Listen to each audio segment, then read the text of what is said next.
Charlotte Anne Moberly caminhava pelos jardins de Versalhes quando percebeu que alguma coisa estava errada. Era agosto de 1901. Charlotte, diretora de uma faculdade para mulheres em Oxford, visitava o palácio com Eleanor Jordan, professora e futura vice-diretora da mesma instituição. As duas procuravam o Petit Trianon, o pequeno palácio associado à rainha Maria Antonieta. Depois de se perderem por alguns caminhos, a atmosfera ao redor começou a mudar. Charlotte e Eleanor disseram ter sentido uma opressão repentina, como se o lugar tivesse ficado imóvel. O vento parecia ter desaparecido. As árvores e a paisagem assumiram uma aparência estranhamente artificial, quase como um cenário pintado. Perto de uma construção, elas observaram dois homens usando casacos compridos e chapéus de 3 pontas. Mais adiante, viram um homem de aparência desagradável sentado junto a um quiosque. Seu rosto parecia marcado por cicatrizes ou manchas escuras. Então outro homem apareceu, vestido como um cavalheiro do século XVIII. Ele correu em direção às mulheres e indicou um caminho diferente para o Petit Trianon. Charlotte afirmou ter visto uma mulher sentada na grama, desenhando. Ela usava um vestido antigo e um grande chapéu. Durante alguns segundos, Charlotte teve a forte impressão de estar olhando para Maria Antonieta. Logo depois, as duas encontraram outros visitantes. A sensação de opressão desapareceu e tudo voltou ao normal. Charlotte e Eleanor só perceberam a dimensão das coincidências quando compararam suas lembranças. Posteriormente, pesquisaram mapas, pinturas e documentos sobre Versalhes. Acreditaram ter reconhecido construções que já não existiam em 1901 e roupas semelhantes às usadas antes da Revolução Francesa. Em 1911, publicaram um relato no livro An Adventure, inicialmente usando pseudônimos. A principal hipótese apresentada pelas duas era desconcertante. Por alguns minutos, elas teriam atravessado uma espécie de abertura temporal e observado Versalhes como existia no século XVIII. Críticos sugeriram explicações menos extraordinárias. Poderia estar acontecendo uma festa histórica, uma encenação particular ou simplesmente uma reconstrução involuntária de memórias confusas. Alguns detalhes também mudaram conforme o relato foi sendo elaborado. Mesmo assim, Charlotte e Eleanor eram educadoras respeitadas, não duas desconhecidas tentando vender uma história anônima. Até o fim da vida, sustentaram que aquela tarde não havia sido uma experiência comum. Victor Goddard pilotava sozinho sobre a Escócia quando encontrou um cenário que aparentemente ainda não existia. Em 1935, Goddard era comandante da Real Força Aérea Britânica. Durante um voo, decidiu passar sobre uma antiga base aérea localizada em Dram. O campo estava abandonado, os hangares encontravam-se deteriorados,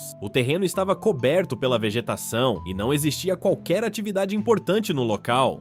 Pouco depois, Goddard enfrentou uma forte tempestade. Nuvens escuras envolveram o avião, a visibilidade caiu e ele precisou lutar para manter o controle. Quando conseguiu atravessar a tempestade, apareceu novamente sobre Dram, mas o campo não estava mais abandonado. Segundo Goddard, o céu subitamente ficou claro e ensolarado. A base parecia completamente restaurada. Mecânicos trabalhavam no terreno usando uniformes azuis. Aviões amarelos estavam estacionados ao lado dos hangares, e entre eles havia um modelo que ele não reconheceu. Tudo parecia ativo, moderno e perfeitamente organizado. Goddard sobrevoou o lugar, mas ninguém demonstrou perceber sua presença. Em seguida, entrou novamente na tempestade. Quando conseguiu sair das nuvens, continuou o voo e pousou em segurança. O detalhe mais perturbador apareceu alguns anos depois. Dram foi reativada, aeronaves de treinamento passaram a ser pintadas de amarelo, os funcionários receberam uniformes azuis e um novo tipo de monoplano começou a operar na base. Era um cenário muito semelhante àquele que Goddard afirmava ter observado em 1935. O comandante contou sua experiência posteriormente e a descreveu no livro Flight Towards Reality. Para ele, talvez a consciência humana pudesse, em situações excepcionais, receber informações de outro momento. Uma explicação possível é que Goddard tenha reorganizado suas lembranças depois de conhecer as mudanças ocorridas na base. A tempestade, o estresse e a baixa visibilidade também poderiam ter produzido uma percepção distorcida, mas, se seu relato original estava correto, durante alguns segundos segundos, ele não teria viajado fisicamente até o futuro. Teria apenas olhado através dele. John Titor apareceu na internet dizendo que precisava voltar a 1975. No fim de 2000, um usuário chamado Time Travel Zero começou a participar de fóruns dedicados a viagens temporais. Pouco depois, passou a usar o nome John Titor.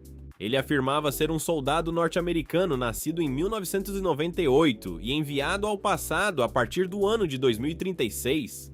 Sua missão seria recuperar um computador IBM 5100. A máquina possuía uma capacidade pouco conhecida de interpretar sistemas antigos, recurso que, segundo Titor, seria necessário para resolver um problema tecnológico no futuro. O IBM 5100 realmente existia. E posteriormente, engenheiros confirmaram que ele possuía funções internas pouco divulgadas ao público. Isso transformou um detalhe aparentemente absurdo em um dos elementos mais intrigantes da história. Titor também descreveu sua suposta máquina do tempo. O equipamento utilizaria duas microsingularidades, campos gravitacionais e sensores capazes de acompanhar a posição do veículo enquanto ele se deslocava entre diferentes épocas. Ele publicou fotografias, diagramas e trechos de um manual. Em uma das imagens, um feixe de luz aparecia curvado perto do aparelho, supostamente por causa da distorção gravitacional. Quando os participantes dos fóruns apontavam paradoxos, Titor dizia que não estava retornando ao seu próprio passado. Cada viagem criaria ou acessaria uma linha temporal diferente. Assim, suas ações não necessariamente alterariam o futuro de onde havia partido. Durante meses, ele respondeu a perguntas sobre física, política e acontecimentos futuros. Previu conflitos internos nos Estados Unidos e uma guerra nuclear envolvendo grandes potências. As previsões mais específicas não aconteceram nas datas indicadas. Em março de 2001, John Titor escreveu suas últimas mensagens e desapareceu. Sua identidade nunca foi comprovada. Investigações posteriores apontaram possíveis ligações com pessoas da área de tecnologia e entretenimento. A existência de uma empresa responsável por direitos relacionados ao personagem fortaleceu a hipótese de que tudo fosse uma narrativa muito bem planejada. Mesmo assim, o caso permanece extraordinário por um motivo. Titor não contou apenas uma história, ele construiu um personagem técnico, respondeu ao público durante meses e criou uma explicação para cada contradição. Se era uma fraude, foi uma das experiências narrativas mais elaboradas do início da internet. Se dizia a verdade, então sua linha temporal nunca foi exatamente a nossa. Sergei Ponomarenko apareceu em Kiev carregando objetos de outra época. A história afirma que, em abril de 2006, um homem desorientado chamou a atenção das autoridades ucranianas. Ele usava roupas antigas e carregava uma câmera soviética. Quando questionado, apresentou um documento emitido na década de 1950. O nome registrado era Sergei Ponomarenko, nascido em 1932. Sergei teria dito que, minutos antes, estava em 1958. Enquanto fotografava a cidade, viu no céu um objeto estranho com formato de sino. Depois de levantar a câmera, o ambiente ao redor mudou completamente. Os prédios eram diferentes, havia automóveis que ele nunca tinha visto, pessoas usando roupas desconhecidas e objetos que pareciam impossíveis. O filme encontrado na câmera teria sido revelado por especialistas. As fotografias mostrariam Kiev na década de 1950, uma jovem identificada como Valentina e uma imagem do objeto observado no céu. Sergei foi encaminhado para avaliação psicológica. Uma câmera de segurança supostamente o registrou entrando em uma sala, mas ele teria desaparecido antes de ser novamente interrogado. A investigação teria localizado uma Valentina já idosa. Ela confirmou que conhecera Sergei quando era jovem e apresentou uma fotografia do homem anos depois, ainda com a mesma aparência, em um período no qual ele deveria estar muito mais velho. Essa é a versão que tornou o caso famoso.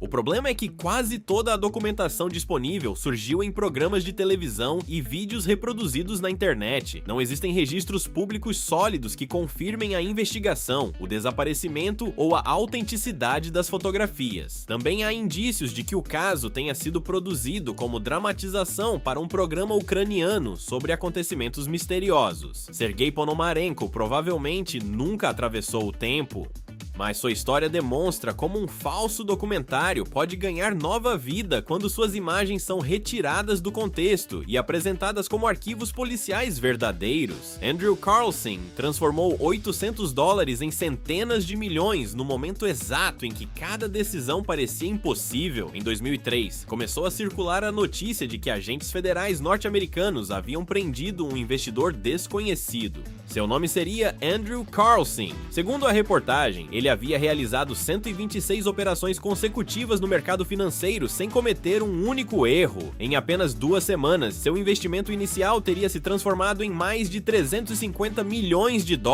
Os investigadores suspeitavam de informações privilegiadas. Nenhuma pessoa conseguiria prever tantos movimentos do mercado com precisão absoluta. Pressionado durante o interrogatório, Carlson teria oferecido uma explicação inacreditável. Era um viajante do ano de 1956. Ele afirmava conhecer antecipadamente o comportamento das empresas e teria usado informações históricas para realizar os investimentos. Em troca de sua liberdade, prometeu revelar a localização de Osama Bin Laden e apresentar uma cura para a AIDS. Depois de pagar a fiança, Carlson simplesmente desapareceu. A narrativa parecia perfeita: dinheiro, agentes federais, previsões impossíveis e um homem que não deixava rastros. Mas a publicação responsável pela notícia era o Weekly World News, tabloide famoso por fabricar histórias absurdas. Não existem registros confiáveis da prisão, das operações financeiras ou da existência de Andrew Carlson. Outros veículos reproduziram a matéria sem destacar claramente sua origem humorística, fazendo a ficção parecer uma investigação verdadeira.